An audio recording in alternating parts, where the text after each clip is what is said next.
அன்பர்களே, ஆண்டவராகிய இயேசு கிறிஸ்துவின் நாமத்தில் உங்களுக்கு மனம் நிறைந்த வாழ்த்துக்களை தெரிவித்துக் கொண்டு சத்திய வசனம் திருமறை பாட நிகழ்ச்சிக்கு உங்களை அன்போடு அழைக்கிறோம். சத்திய வசனம், இது தேவனின் வசனம். நாம் சோர்ந்து போகையில் கரம் கொடுக்கும் நம் தேவனின் வசனம். யோவான் எழுதின சுவிசேஷம் 19ஆம் அதிகாரம் 18. அங்கே அவரை சிலுவையில் அறைந்தார்கள். அவரோடே கூட வேறிரண்டு பேரை இரண்டு பக்கங்களிலும் இயேசுவை நடுவிலுமாக சிலுவைகளில் அறைந்தார்கள். இயேசு கிறிஸ்துவின் இனிய நாமத்தில் சத்தியவசனம் நேயர்களுக்கு என் அன்பின் வாழ்த்துக்கள். இன்றைக்கு ஒரு துக்க நாள். ஆனால் இந்த துக்க நாளையே பெரிய வெள்ளி என்று சொல்லுகிறோம். ஆங்கிலத்தில் குட் ஃப்ரைடே என்றும் சொல்லுகிறோம். இயேசுவின் மரணம் அது துக்ககரமானதா, பாவிக்கு அது சந்தோஷமானதா என்றால் அது எனக்கும் உங்களுக்கும் மிகவும் சந்தோஷமான ஒரு நாள். அவர் மரித்தார். ஆனால் நமக்கோ என்ன நடந்தது என்றால் பாவத்தினின்று விடுதலை. ஏப்ரஹாம் லிங்கன் அமெரிக்காவிலே கருப்பின மக்களை அடிமையாக நடத்தினார்கள். தெற்கு பகுதியிலே, டல்லாஸ் டெக்சாஸ் பகுதியிலே ஜனங்களை அடிமைகளாக பயன்படுத்தி மிருகங்களைப் போல நடத்தினார்கள். ஆப்ரஹாம் லிங்கன் அவர்களுக்காக போராடி ஒரு பிரகடனத்தையும் வெளியிட்டார். அதாவது, கருப்பர்கள் இனி அடிமைகள் அல்ல, அவர்களுக்கும் முழு அமெரிக்க சுதந்திரம் கொடுக்கப்படுகிறது, அவர்களும் அமெரிக்காவின் குடிகளே என்று சொல்லி ஒரு பிரகடனத்தை செய்து அவர்களை விடுதலை ஆக்கினார். ஆனால் ஒரு வெறியன் அவரை சுட்டு கொன்றுவிட்டான். அவரது அடக்க ஆராதனைக்கு போகும்பொழுது ஒரு நீக்ரோ பெண் தன் குழந்தையை தூக்கி அவருடைய அந்த சவப்பெட்டியை பார்த்து, உன்னை விடுவித்தவர், உனக்காக தன் ஜீவனை கொடுத்தவர் என்று சொன்னாள். அது கருப்பின மக்கள் அடிமைகளாய் இருந்த அனைவருக்கும் அன்றைக்கு ஒரு விடுதலையின் நாள், அது ஒரு சந்தோஷத்தின் நாள். ஏப்ரஹாம் லிங்கன் மரித்தது அவர்களுக்கு ஒரு சந்தோஷ நாள். நமக்கும் பாவத்திற்கும் பிசாசிற்கும் அடிமையாய் இருந்தோம். அவர் தன் மரணத்தினாலே சாத்தானை ஜெயித்து அவன் தலையை நசுக்கி அவன் ஜீவகாலமெல்லாம் மரண பயத்தில் இருந்த நம்மை தம்முடைய மரணத்தால் விடுவித்து சாத்தானின் அடிமைத்தனத்தில் இருந்தோம் நம்மை விடுவித்தார். ஆகையால் தான் இதை நாம் பெரிய வெள்ளி என்று சொல்லுகிறோம். அவருடைய மரணத்தை நினைத்தால் அவர் பட்ட பாடுகள் சொல்ல முடியாத பாடுகள். அவர் கன்னத்தில் அறைந்தார்கள். தேவகுமாரன். அவர் கொஞ்சம் கோபப்பட்டிருப்பார் என்றால் கன்னத்தில் அடித்தவன் அந்த இடத்திலேயே மரித்து போயிருப்பான். ஆனால் அவரோ இரக்கத்தில் ஐஸ்வர்யம் உள்ளவராய் என் பாவத்திற்காக அத்தனை அவமானத்தையும் அவர் சகித்து கொண்டார். ஏசாயா அதைத்தான் சொன்னார். நம்முடைய அக்கிரமங்கள் எல்லாவற்றையும் அவர் மேல் பிதாவானவர் போட்டார். நமக்கு சமாதானத்தை உண்டு பண்ணும் ஆக்கினை அவர் மேல் வந்தது. ஆகையால் எல்லாவற்றையும் அவர் பொறுமையாய் சகித்தார். தாடி மயிரை பிடித்து இழுத்தார்கள். நீ தீர்க்கதரிசியானால் உன்னை அடித்தவன் யார் என்று சொல் என்றார்கள். சவுக்கால் அடித்தார்கள். தலையில் முள்முடியை சூடினார்கள். யூதருடைய ராஜாவே வாழ்க என்று அவரை கேலி செய்தார்கள். ஆனாலும் அவர் இவை எல்லாவற்றையும் சகித்தார். சிலுவையிலே அவர் இவர்களை மன்னித்தார். அதுதான் தேவனுடைய தன்மை. அதைத்தான் அவர் போதித்தார். உங்களை உபத்திரவப்படுத்துகிறவர்களுக்காக ஜெபம் பண்ணுங்கள். சிலுவையில் இயேசு அதைத்தான் செய்தார். பிதாவே, இவர்களுக்கு மன்னியும். ஏன் அது எனக்கு பெரிய வெள்ளிக்கிழமை, குட் ஃப்ரைடே என்றால் என் பாவங்களை இயேசு மன்னிக்கிறார். என் பாவத்திற்கான மன்னிப்பு சிலுவையில் கிடைக்கிறது. ஆகவே ஏன் இது ஒரு குட் ஃப்ரைடே என்றால், பாவி அங்கே மன்னிப்பை பெறுகிறான். பாவ மன்னிப்பாகிய இரட்சிப்பை அடைகிறான். இரத்தம் சிந்துதல் இல்லாமல் பாவ மன்னிப்பு கிடையாது. நியாயப்பிரமாணம் அதைத்தான் தெளிவாக சொல்லுகிறது. இயேசுவும் எனக்காக தம்முடைய பரிசுத்த இரத்தத்தை சிந்தி என் பாவங்களை மன்னிக்கிறார். நான் விசுவாசித்து இயேசுவே என் பாவங்களை மன்னியும் என்று நான் பாவங்களை அறிக்கை செய்தால் அவர் மன்னிக்கிறதற்கு தயை பெருத்தவர். அவர் என் பாவங்களை மன்னிக்கிறார். சிலுவையில் அவர் இரத்தம் சிந்தினதினால் என் பாவங்கள் மன்னிக்கப்படுகிறது. பாவி ரட்சிக்கப்படுகிறான். அதனால்தான் இது பெரிய வெள்ளி. இந்த பாவி நீதிமான் ஆக்கப்படுவதும் இந்த இயேசுவின் மரணத்தினால். அவர் என் பாவத்தையெல்லாம் தன்மேல் ஏற்றுக்கொண்டு தன்னுடைய நீதியை, பரிசுத்தத்தை எனக்கு தருகிறார். என் அழுக்கான கந்தைகள், என் சுயநீதி எல்லாவற்றையும் என் பாவத்தோடு தன்மேல் ஏற்றுக்கொண்டு எனக்கு தம்முடைய பரிசுத்த நீதியின் சால்வையை எனக்கு போர்த்துகிறார். நான் நீதிமான் ஆகிறேன். அவருடைய இரத்தத்தினாலே நான் நீதிமான் ஆகிறேன். ஆகவே பாவி ரட்சிக்கப்படுகிறான், பாவி நீதிமான் ஆகிறான். ஆகவேதான் இயேசுவின் மரண நாள் அது குட் ஃப்ரைடேயாக இருக்கிறது.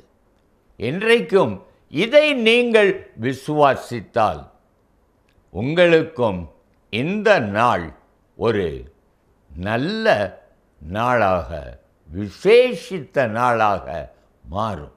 உங்கள் பாவங்கள் மன்னிக்கப்பட்டு நீங்கள் நீதிமான் ஆவீர்கள். நீதிமான் ஆனால் உங்களுக்கு பரலோக ராஜ்யம் திறந்திருக்கும்.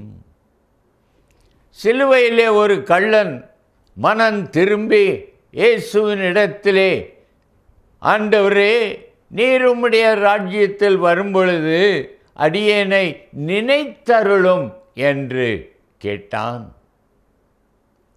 இயேசு அவனுக்கு பிரதியுத்தரமாக, இன்றைக்கு என்னுடனே கூட பரதீசில் இருப்பாய் என்றார். பாவிக்கு பரலோகம் திறந்த நாள் இயேசு மரித்த நாள். இயேசுவின் மரணம் பாவிக்கு பரலோகத்தை திறக்கிறது. ஆகவேதான் இது குட் ஃப்ரைடே, பெரிய வெள்ளிக்கிழமை என்று சொல்லுகிறோம். பாவியை பரிசுத்தமாக்குகிறதும் இந்த இரத்தம். எபிரேயர் 10:10 அவர் சிலுவையில் சிந்தின இரத்தத்தால் நம்மை பரிசுத்தமாக்குகிறார். ஆகவே பரிசுத்தவான்களின் சுதந்திரத்தில் பங்கடைவதற்கு என்னை தகுதியாக்கினது இயேசுவின் மரணம். ஆகவேதான் இயேசு மரித்த நாள் எனக்கு ஒரு நல்ல நாள். சகோதரனே, எனக்கு ரட்சிப்பு இலவசம். நான் நீதிமான் ஆவது இலவசம். எனக்கு பரலோகம் திறப்பது இலவசம். நான் பரிசுத்தமாவது இலவசம். ஆனால் இவை அனைத்திற்கும் ஒரு கிரயம் இருந்தது. ஒரு கிரயம் செலுத்தப்பட வேண்டியதாய் இருந்தது. ஆகவே இந்த அனைத்திற்கும் அவர் ஒரு கிரயம் செலுத்தினார். அவமானப்படுத்தப்பட்டார். உலகத்தில் உள்ள அத்தனை பாவங்களும் அவர் மேல் சுமந்தது.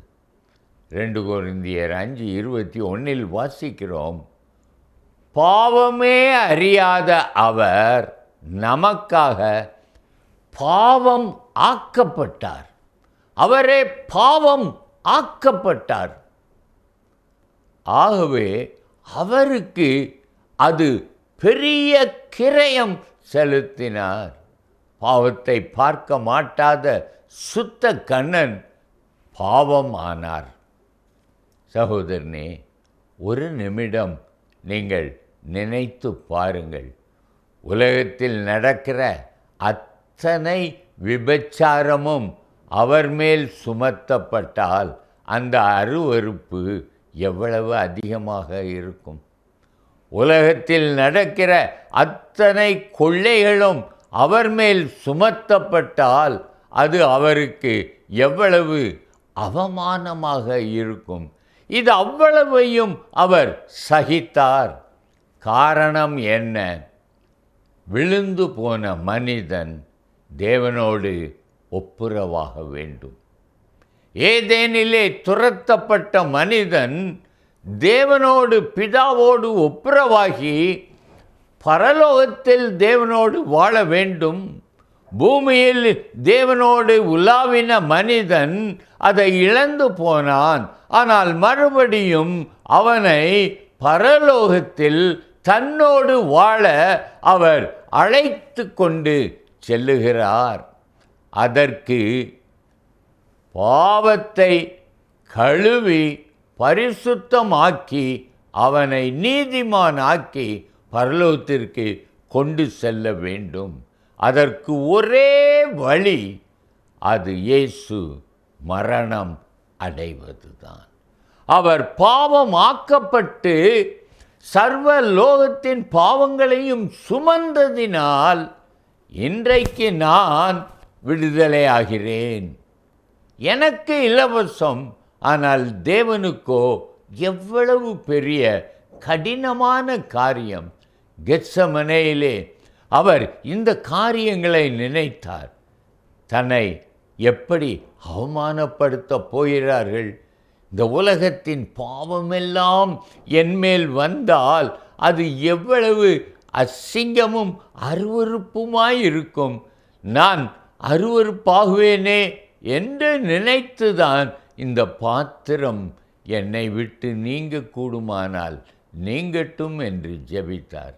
பிதாவோ, இல்லை, குமாரனே, நீ சிலுவையில் இவர்களுடைய பாவங்களுக்காக மரிப்பது ஆதி முதல் பிதாவின் சித்தம். உலகத்தில் மனிதனை படைக்கும் முன்னதாகவே சிலுவை தேவனுடைய இருதயத்தில் இருந்தது. ஆகவேதான் பிதாவானவர் he was very firm. அவர் உறுதியாக நின்று குமாரனின் ஜெபத்திற்கு பதில் தராமல் அவரை சிலுவைக்கு அனுப்பினார். எவ்வளவோ வேதனை. அந்த உணர்ச்சிகளை நீங்கள் கொஞ்சம் சிந்தித்து பார்த்தால் உங்களுக்கு தெரியும். பிதாவின் பாவம் வந்த இடத்தில் பிதாவின் சமூகம் மறையும்.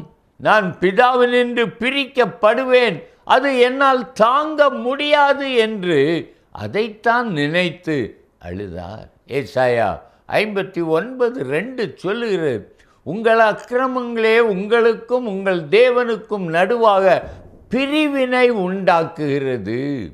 அந்த பிரிவினை தான் பாவமாக்கப்படும் பொழுது பிதாவிற்கும் தனக்கும் இடையில் பிரிவினை உண்டாகும் என்பதை அறிந்து அவர் அங்கே வேதனைப்பட்டார். மனிதனுக்கும் தேவனுக்கும் இருந்த பிரிவினையை அகற்றி இருவரையும் ஒப்புரவாக்க வேண்டும் என்றால் இயேசுவானவர் பிதாவினின்று பிரிக்கப்பட வேண்டியது அவசியமாய் இருந்தது. அந்த தடையாக இருந்த சர்வ லோகத்தின் பாவத்தையும் இவர் எடுத்து இவர் பிதாவிடம் மக்களை ஒப்புரவாக்கினார். இஸ்ரவேல் ஜனங்கள் வனாந்தரத்தில் வந்த பொழுது, மாரா எனும் இடத்தில் வந்த பொழுது என்ன நடந்ததென்றால், அந்த தண்ணீர் குடிக்கக்கூடாத கசப்பாக இருந்தது. எல்லாரும் மோசேயை நோக்கி முறுமுறுத்தார்கள். அப்பொழுது தேவன் அவனுக்கு ஒரு மரத்தை காட்டினார். அவன் அந்த மரத்தை வெட்டி அந்த தண்ணீருக்குள் போட்டான். தண்ணீர் மதுரமாயிற்று. எப்படி? அந்த மரமானது தண்ணீரில் இருந்த கசப்பு அனைத்தையும் உறிஞ்சி தனக்குள் வைத்து கொண்டது. தண்ணீரில் இருந்த கசப்பு முழுவதும் மரத்திற்குள் வந்தது. தண்ணீர் மதுரமாயிற்று. இதையே தான் சிலுவையில் இயேசு செய்தார். உலகத்தின் பாவங்கள் அனைத்தையும் தன்மேல் ஏற்றுக்கொண்டு விசுவாசிக்கிறவர்களை பரிசுத்தமாக்கி பரலோகத்தில் சேர்க்கிறார். சகோதரனே, சகோதரியே, அவர் செய்த தியாகம் அது மகத்தானது. அதற்கு இணையாக ஒன்றுமே இல்லை. ஒருவனும் அதைப்போல் செய்ய முடியாது. எந்த ஒரு தகப்பனும் தன் பிள்ளையின் பாவத்திற்காக மரிக்க முடியாது. அதை இயேசு மட்டுமே செய்தார். அதனால்தான் பிதா இயேசுவை மரிக்கும்படிதான் உலகத்திற்கு அனுப்பினார். மரிப்பதற்காகவே பிறந்த இயேசு. எனவே சகோதரனே, இந்த பெரிய வெள்ளிக்கிழமையில் அவர் செய்த காரியத்தை நினைத்தருளும். உம் பாவம்தான் அவரை சிலுவையில் அறைந்தது. ரோமர்கள் அல்ல, பிலாத்து அல்ல, யூதர்கள் அல்ல, என் பாவமே அவரை சிலுவையில் அறைந்தது. பிதாவே தம்முடைய சித்தத்தின்படி குமாரனை சிலுவைக்கு அனுப்பினார். நம்முடைய குமாரனை விசுவாசிக்கிறவன் எவர்களோ அவர்கள் கெட்டுப்போகாமல் நித்திய ஜீவனை அடையும்படிக்கு அவரை தந்தருளி இவ்வளவாய் உலகத்தில் அன்பு கூர்ந்தார். இந்த ஒப்பற்ற அன்பு உங்களுக்கும் எனக்கும் கிடைத்த நாள் இந்த பெரிய வெள்ளிக்கிழமை. ஆகையால் சகோதரனே, இந்த நாளிலே நீர் சிலுவையை தியானியும். உம்முடைய எல்லா பாவங்களையும் அவர் சுமக்க ஆயத்தமாய் இருக்கிறார். அறிக்கை செய்வீர் என்றால் அனைத்தையும் உம்மை விட்டு அகற்றி உமக்கொரு பரிசுத்த வாழ்க்கையை தருவார். உமக்கு விருப்பமானால் இதை நம்பும். இதை நம்பும் விசுவாசியும் அது எனக்கு நடக்கும், என் பாவங்கள் மன்னிக்கப்படும் என்று நம்பி இயேசுவிடம் சொல்லும்.